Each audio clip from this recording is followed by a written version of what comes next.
বর্তমানে ইরান শক্তিশালী সামরিক ক্ষমতা গড়ে তুলতে সক্ষম হয়েছে। দেশটি শুধু আঞ্চলিক প্রতিপক্ষ নয়, বরং বিশ্বের বৃহৎ শক্তির জন্য গুরুত্বপূর্ণ চ্যালেঞ্জ হয়ে দাঁড়িয়েছে। ইরানের সামরিক কৌশল, অস্ত্রশস্ত্র ও পরমাণু কর্মসূচি আন্তর্জাতিক অঙ্গনে উত্তেজনা বাড়াচ্ছে। ক্ষেপণাস্ত্র, ড্রোন প্রযুক্তি, যুদ্ধবিমান ও যুদ্ধজাহাজ ব্যবহার করে মার্কিন সামরিক ঘাঁটিগুলোকে হুমকিতে ফেলেছে ইরান।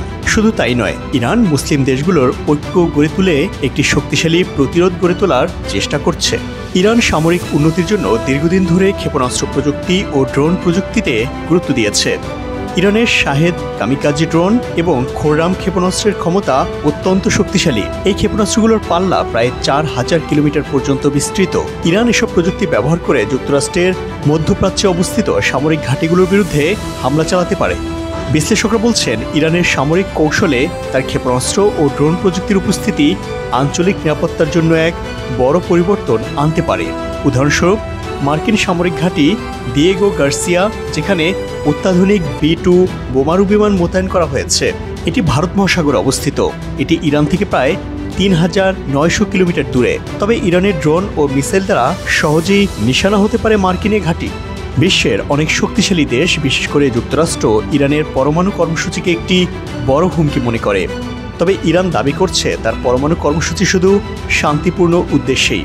ইরান স্পষ্টভাবে জানিয়েছে, যদি তাদের বিরুদ্ধে কোনো আক্রমণ হয়, তারা পারমাণবিক শক্তি ব্যবহার করতে দ্বিধা করবে না। যদিও ইরান পারমাণবিক শক্তিধর হিসেবে সরাসরি কোনো ঘোষণা দেয়নি। বর্তমানে ইরান ও যুক্তরাষ্ট্রের মধ্যে উত্তেজনা খুবই তুঙ্গে। মার্কিন প্রেসিডেন্ট ডোনাল্ড ট্রাম্প এবং তার প্রতিরক্ষা মন্ত্রী ইরানের বিরুদ্ধে সামরিক অবস্থান আরও শক্তিশালী করার চেষ্টা করছে। এর মধ্যে মার্কিন বিমান বাহিনী ভারত মহাসাগরে অত্যাধুনিক B-2 বোমারু বিমান সহ অন্যান্য যুদ্ধ বিমানও পাঠিয়েছে। এই বিমানগুলো দিয়েগো গার্সিয়া দ্বীপে পার্ক করা হয়েছে। এর মাধ্যমে মার্কিন বাহিনী ইরানকে একটি কঠিন সামরিক বার্তা দিয়েছে। তবে ইরানও পিছিয়ে নেই। ইরানের সামরিক প্রস্তুতি এবং সক্ষমতার ক্ষেত্রে একটি গুরুত্বপূর্ণ দৃষ্টিকোণ নিয়ে এগিয়ে যাচ্ছে।